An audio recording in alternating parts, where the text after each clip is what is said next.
God's voice speaks to me all through the day.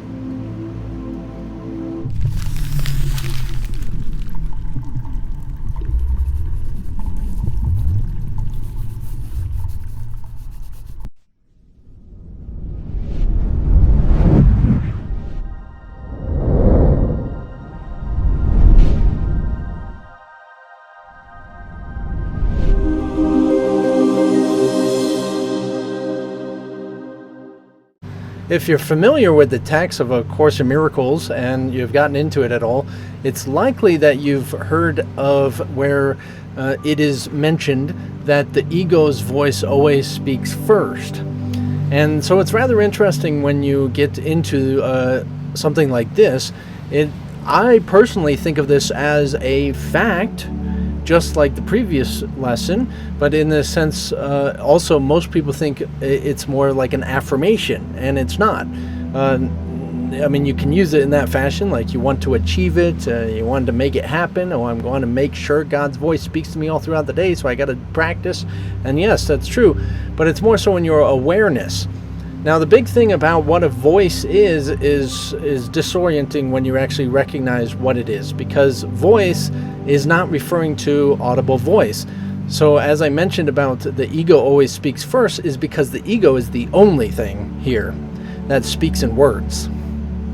So yes, it speaks first because you're looking for words. So if you're looking for words to understand this, you will hear the ego's words first. You will.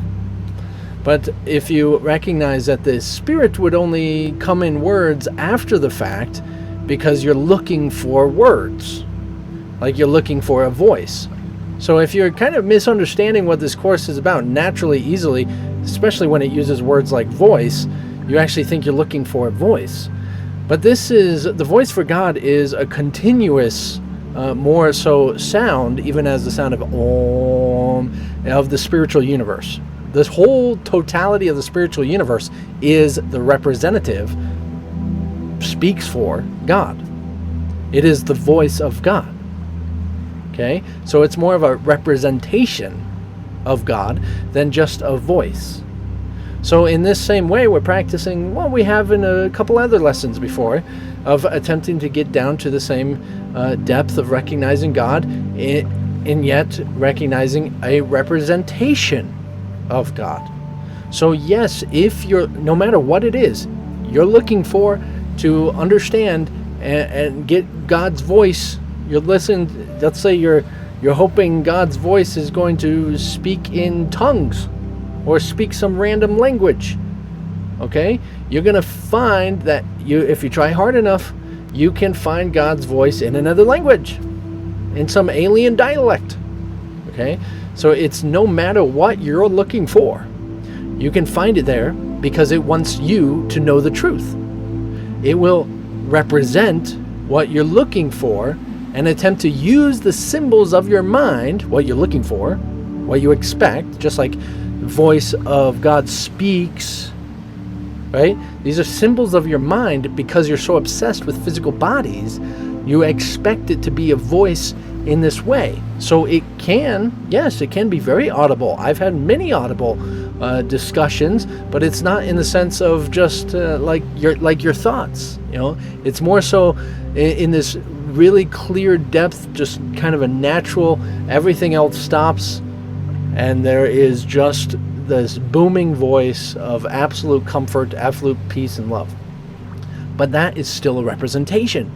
Because no matter what you're going to tell me, no matter anything, the voice for God, or say God, without any other representation, God in itself, in its totality, has absolutely no voice. Now it has every voice because, as you've heard me discuss, in all dimensions it exists, but in itself, totality, it's like combining all the words of a dictionary all together, and you can't make any sense out of that. If you're smushing a whole dictionary, all encyclopedias and all versions of dictionaries, even the Bibles and all the Bibles, all the versions of Bibles, all smashed together into the position of one letter. Try to understand that ink blop, right? If you have to divide it up. divided up in order to comprehend it. I can't read one single line in an ink blot. Even in the space of a word, you won't be able to read any of that, those dictionaries and the Bibles and everything. That if you got every book in all nature and all reality, all history of all everything, and all versions of them, and smash them all together and try to understand that, you can't understand that. And so the purpose, in the same way of separation as these bodies and our experience of this, is so that we can understand and know something for ourselves. And that something is the totality of all books, of all knowledge, metaphorically speaking, of God. So God, in order for it to know itself, it has to be divided. It has to. But in itself remains whole and complete. But you and I are the experience of that division along various dimensions of experience. So right now, this life is just one point of perspective, just very, very minute, not even a whole completed book. It's just like one chapter of a book in endless variations of libraries. I mean, that's huge, right? Of the totality of what God is.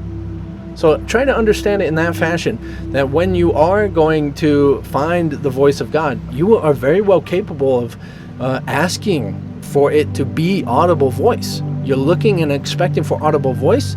Just recognize that audible voice, the ego speaks first.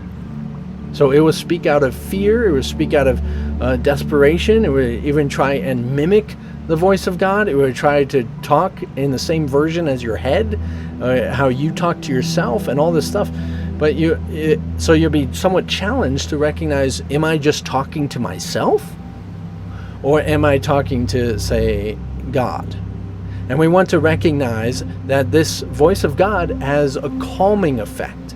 So if your voice in your head doesn't have a calming effect, doesn't bring certainty and stillness and a sense of peace, but certainty is important, absolute knowing of purpose, what you're going to do. It's like when you get calling, when you get when direction, that's a guidance, that's the word. When you get guidance, I use that word all the time, but when you get guidance, it's you do this. It's not, hey, do this or this or this or this or this or this or this. So make up your mind, right? It's not, oh, maybe I'll do that. Oh, maybe I'll do this, but a different variation. But no, it's you do this. It's sure. It knows what is best. And you'll see and feel or hear, right, the difference. Okay? You're going to totally recognize the difference. So it's pretty interesting as we're getting into this, as far as God's voice speaks to me all throughout the day. So, and you're attempting to be silent and you're using this, you just recognize the difference when you really discover it. But your mind has essentially these two aspects to it. It is the ego personality mind, your individual mind.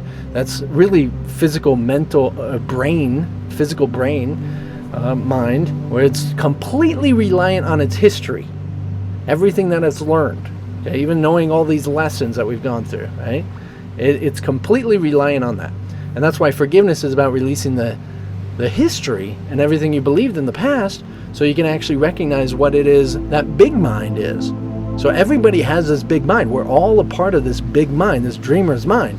But you can't recognize what that is if you're insisting you're this little mind. This little mind is a distinct experience and purpose. It's true. It's something that we are called and love and enjoy and are experiencing. But it too is just another experience. It will come to an end.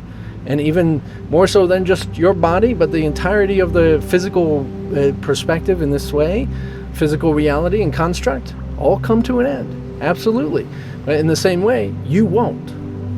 What you actually are will continue on. We've had non-corporeal experiences, non-physical experiences, and we've had corporeal experiences and physical experiences. I mean, I give you a number of billions before this.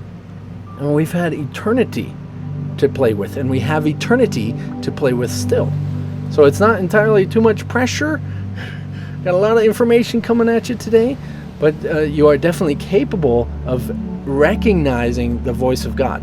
Now, another key thing here is that often how I hear the voice of God is not just audible anymore.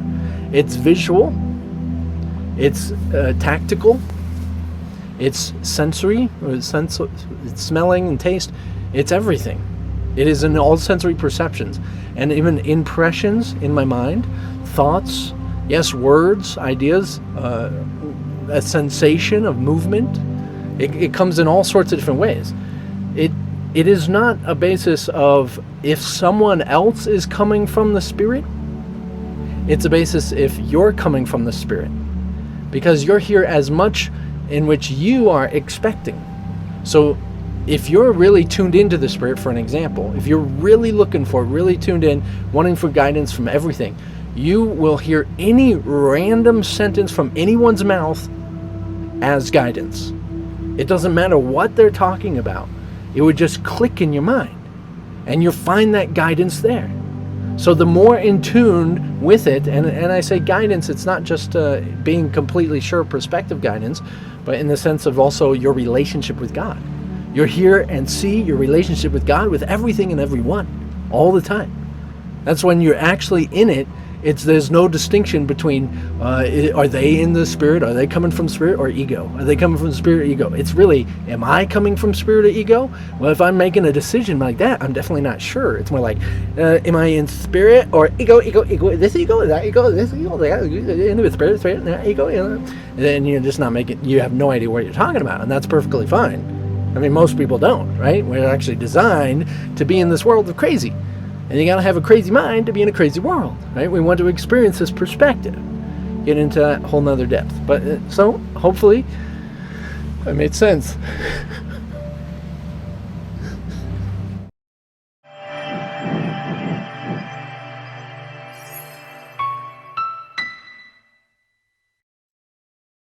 So to reiterate a little bit about just simply recognize that it's not going to just simply be in the voice, audible voice of, say, words, okay? So if you're looking for that, yes, the ego always speaks first, but then the Spirit will speak second because it's actually been speaking the whole time. It's been a continuous, it's been always there. It was present before the ego spoke first. It was already speaking, if we're going to use those words. But it wasn't in words. It's presence. It's always here. It's always right now. And so you always have this communication. You're always in communication. And yet you think it's like, hey, Bob, how you doing? Yeah, I know. I like a burger, too. Yeah, that'd be great. You want to go hang out sometime? No, it's not conversation words like that. It's literally communion. You're always in communion, but you don't realize it. You're obsessed and addicted to separated world.